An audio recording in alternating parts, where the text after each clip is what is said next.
if porosity is equal to 1, which is impossible, volume tends to infinity. If porosity is 0, simply you don't have any change in the volume of sediments.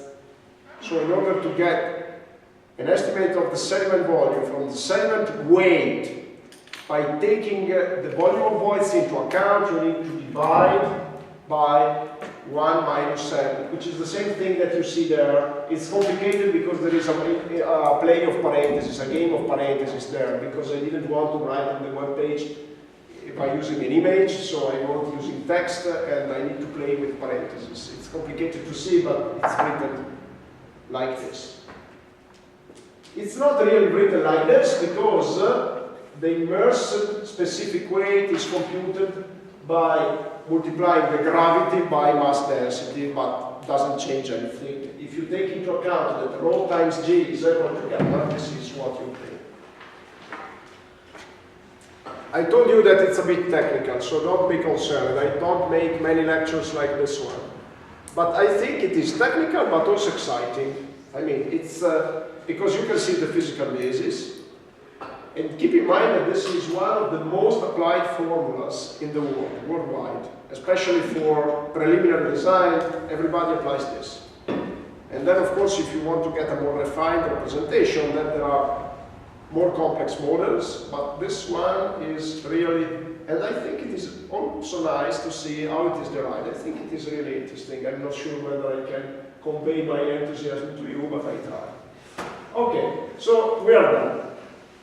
And keep in mind what is noticed there. For several computation, a value k equal to 2.7 is used if you don't have any measurement of a long short sediment transport that allows you to calibrate k, to estimate k. If you have some measurement, you can do that. You compute a design wave, you fix a preliminary value of k, like 0.7, you estimate the sediment rate, and then you compare it with observations. And if you see that your estimate is comparable to observation, which never happens because every model needs to be tuned, you take 0.7 as a good value. Otherwise, you calibrate it. This is an empirical coefficient. So that's it. And now let me go back to the web page, because now the interesting question, in the web page everything is explained in detail. You see that there is much more than, let me increase the size, much more than what is in the slides. By the way, the slides will be made available. I'm not sure whether they are already, but if not, I'll play with them very quickly and make them available. Okay, so let's now come to a relevant question, which is how to apply this model. How to apply this model. And it's very easy to reply to the question how to apply this model for estimating sediment transport rate. Because, of course, what we have to do is to estimate wave behaviors, angle, dominant angle, dominant alpha b, and the wave height, wave, whatever we need. I think we only need the wave height here, and if we think of what we studied so far. But if we want to apply this model in order to predict how beach evolve, how can we move forward? Because it's interesting not only to estimate sediment rate, it's interesting also to use this estimate that we get to predict how the beach evolve. For instance, in this case, you see that there is the yellow figure, the yellow part of the figure, that is meant to represent a beach accretion due to sediment transport. So, how can we do that? So let's suppose that we have a beach.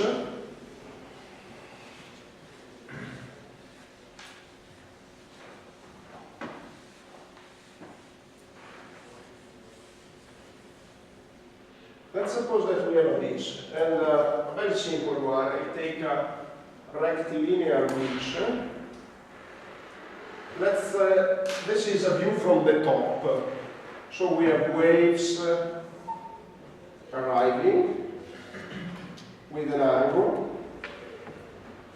This is wave. And let's suppose that I want to estimate in this point here the sediment transport rate. And let's suppose that I know everything here. And so I apply here CRC formulas. Let me say, indicate it with CRC parenthesis 1, because it's the first application. Okay, good. And I get a sediment transport rate. Now, let me move along shore of a certain distance. I take a spatial step, spatial discretization. I move along shore 1 kilometer. And I go here. And here, what can happen is that we have a change in shoreline direction, and you may have a change in wave direction.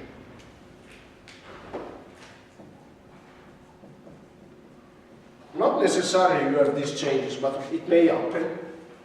Okay, and then you compute another CRC computation, CRC2.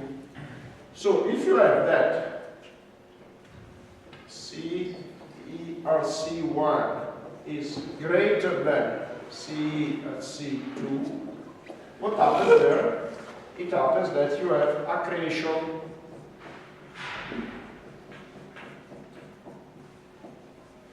under the assumption that you have unlimited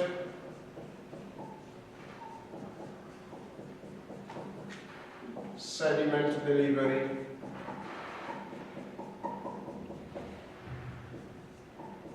What does it mean, this assumption? It means that the fact that you estimate a certain sediment transport rate, it doesn't mean that it actually occurs. Because if you don't have sediments, of course, we computed this sediment transport rate just as a function of wave energy. If you don't have sediment there, of course you don't get that transport rate. You get that transport rate only if you have unlimited sediment delivery, which means unlimited sediment availability to be moved. This is a reasonable assumption if you deal with beaches, especially on seas like the Adriatic one, where you have plenty of sand. But of course, you have to impose constraints if you know that there is a limit in sediment delivery. And you may know that because you may estimate with some surveys the amount of sediment, the amount of sand, the volume of sand that is available on a given beach. You can get an estimate and then you can constrain the estimates. But if you have a limited sediment delivery, and here you have a higher sediment transport than here, what does it mean? It means that waves have a higher energy to transport sediment here with respect to here. So it means that during this piece of shoreline you experience a decrease of energy, sedimentation of sediment, accretion of beach. And then you can move to the next spatial step. And you can understand where you have accretion, where you have erosion. Let's suppose that you have accretion or erosion. How do we shape the shoreline after accretion or after erosion? So, if here I have accretion, what happens? It may happen something like this, right here. Something like first erosion and then accretion, because We don't know what happens in between. Several different shapes, possible shapes, and this is a bit complicated to predict. So there is one model which is called the one-line model.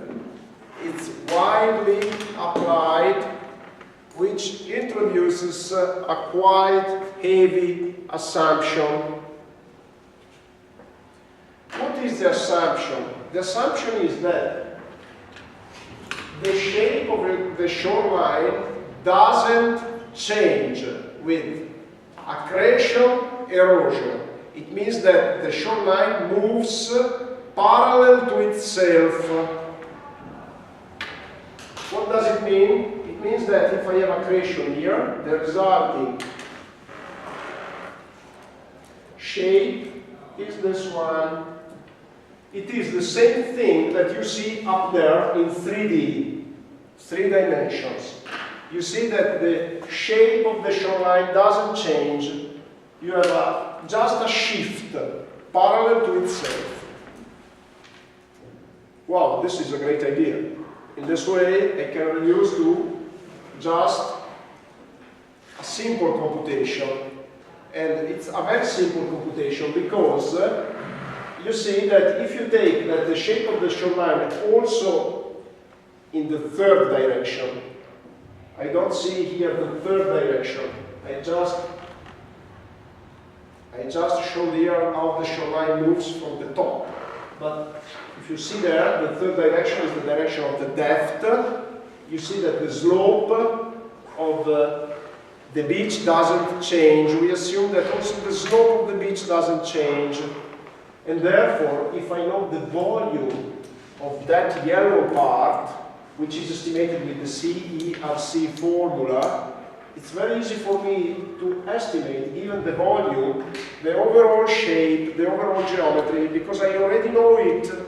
I just need to shift by a quantity, I can see there, delta xi, sorry.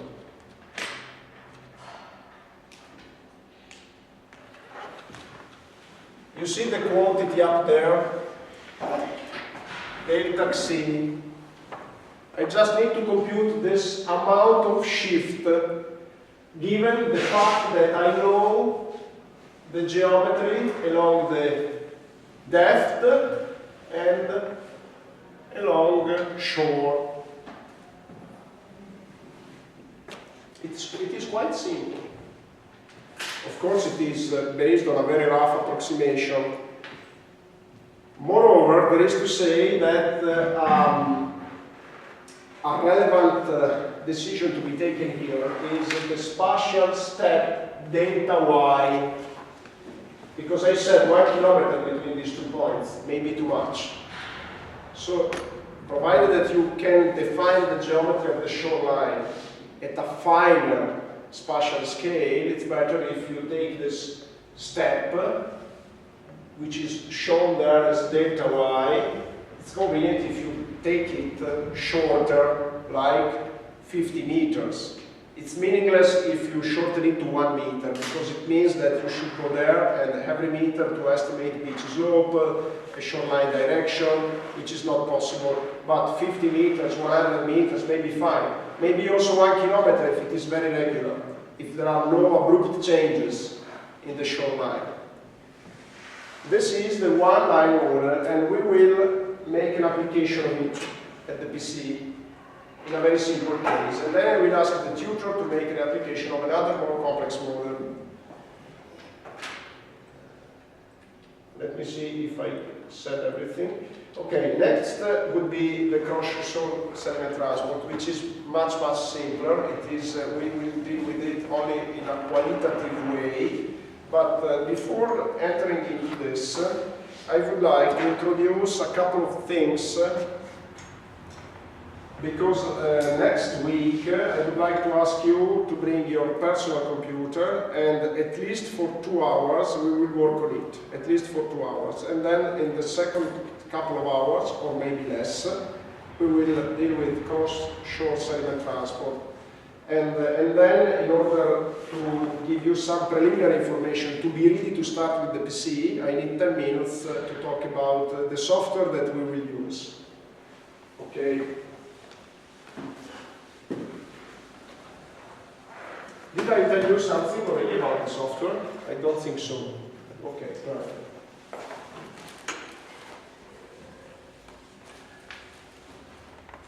So, there is, I want to be able to make some applications to the PC with you. I think I already explained you why. The reason is that I think it is extremely important nowadays that you as an engineer, you can play with the computer in a very good way. And I tell you, this is an important piece of your CV. So first I suggest you to write on your CV what are your skills with the personal computer, like I can work in Excel, in Word, and if you know some other programs in your CV, it's important that you specify what you can do. And of course, in order to put your skills on your CV, you need to achieve the skills, because it's not a good thing if you exaggerate too much on your CV. And some exaggeration is allowed, but not really too much. And so what are the most important skills that an engineer should achieve?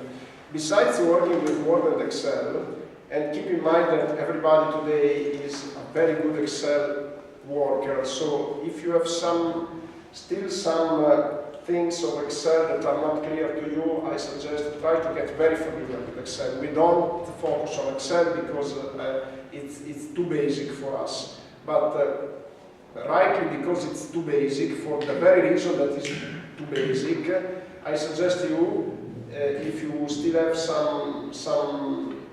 something that is not really perfected in your knowledge of Excel, you should know how to apply function, how to make graphs, it would be better if you also learned how to use the macros, which means some recording of subsequent Excel operations. It would be better. And if you can use macros, you can write in your CV that you know Excel and Visual Basic, because macros in Excel are already programs written in Visual Basic. Anyway, besides Office, and there are several software that you may learn, I suggest you to learn, to program at least one language. There are several languages that you can learn: Fortran, C, Python, MATLAB. They are more or less equivalent. Program languages, once that you know one, the basic concepts are the same. And so once that you learn, it's not like speaking languages, that the grammar is different between one country and another. The grammar in the PC is the same. Of course, the words change, but it's very easy to pass from one language to another one. So you may have a preference. Somebody of you told me before about Fortran. Fortran it's also my suggestion, because it was the software that was originally conceived for engineers. Now we have many more. So Fortran users are not so widespread today, but still I think Fortran is a good basis. Otherwise you can learn MATLAB. MATLAB, I think you already have experiences with it. MATLAB is fine, everything is perfect, the only thing is that it's commercial. So being commercial, there are limitations. And like Excel and Word are commercial, but MATLAB is more commercial in the sense that it's much more expensive. If you buy a single license, it's not that expensive, but you know, if you need toolboxes to apply it may become very expensive. And also, you know, don't crack it, because today cracking software is extremely dangerous. If you want to crack a software, be sure that you remain fully anonymous. I tell you, you are never fully anonymous, but of course, if you work in a public network with no identification whatsoever, you are a bit safer. If you work with Alma Wi-Fi, you are not anonymous. If you do something, we already have problems. Keep in mind that it's a very, I mean, the consequences can be very costly. So we got a student that cracked the program, and at the end the fine was 30,000 euros. And the university managed to take it, but it was not easy. And the alternative was that the student took it. It was a PhD student, not a, but it doesn't matter. In a way that if it was a student, the university wouldn't take it. With a PhD student, the university made an effort and took it, but paid for it. It was 30,000 euros. So be very careful, because it's something that today you are always identifiable. Okay, and keep in mind that cracking is really, I don't want to say, but it's not a crime, but it's extremely, in Italian I would say molto grave, which means that the consequences are very heavy. And there was one more thing that I wanted to say, but I got it. It becomes more and more dangerous as the cost of the program increases. So if you crack a program that costs 50 euros, the fine is not so high. If you crack a program that costs 30,000, like in the case of the student, the fine is the price of the license plus something. And also internationally they can get to your identity. In this case it was from the United States that they contacted the university and said, we have the name of a person that through your network, Wi-Fi network, not the wired network, cracked it. And the university checked, also the university has the logs, and the university confirmed that. So, I mean, be careful. So this is, using MATLAB, it's a problem for this reason. So, question, what is a good emulator of MATLAB? What is a good program that makes what MATLAB allows us to make, and even better? My suggestion is this program. There are several options. The most diffused, open source, which means free, is the software that I suggest you to take. You find it at this web address.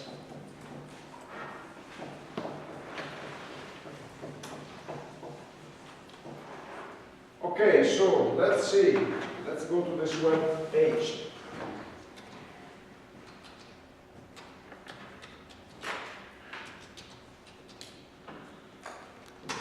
Here? No, okay.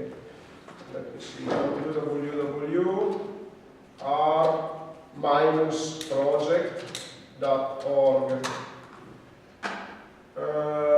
Made a mistake here. Project, sorry, there is a Y. Okay, so this is the place. Download, and you write here, CRAN.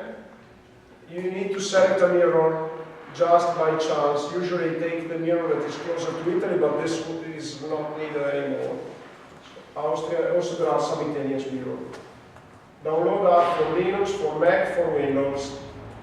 You get it for Windows, base. Download R for Windows. Okay, and then you get the installer. Let me see. It says that 20 seconds are remaining, so we can wait. Anyway, why do we wait? Documentation, manuals. I hope that, let me see, okay, it's finished. Run it, very simple. Italian or English, let's take English. Okay. Next, next, next, next, next, next, next. We are done. So you don't have to do anything else than next, next, next, next. For Linux, it's more or less the same. You just have to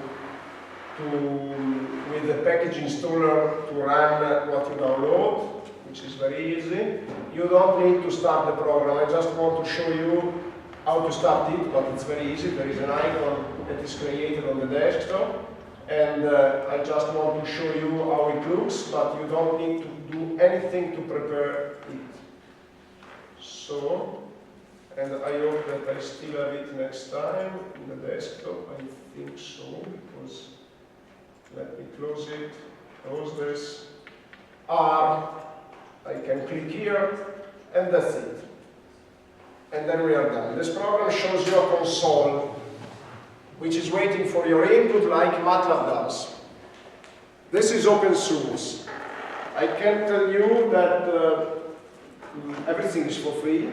And what is very convenient is that anytime that you have a problem with an error, with this software, if you Google for the sentence of the error, you get a lot of support, which is something that in MATLAB it's not so easy to find. Even in MATLAB you can find free support, but in this case the free support is very, very efficient. Okay? And in Linux the appearance is a little bit different, but not much different. Now let me close it. And let's see. Unfortunately I closed the it's here. Documentation, manuals, let's click on it. There is this, an introduction to R. This is a very nice manual.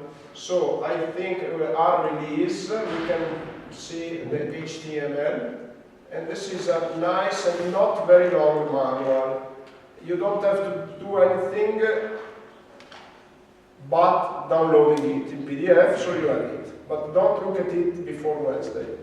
And this is simple but still quite long, and it explains much more than we need. So the plan is come with your PC with uninstalled, whatever the operating system that you are using next Wednesday, and we will start working together with it. Can we use MATLAB? Yes, you can use it.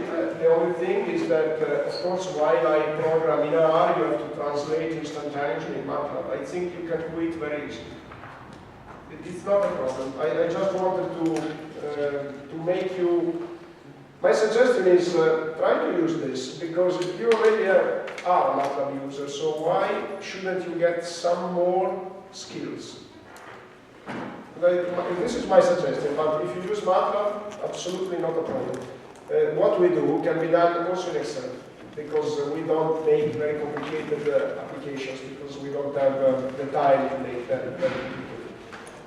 Okay, questions? Good. So see you Wednesday.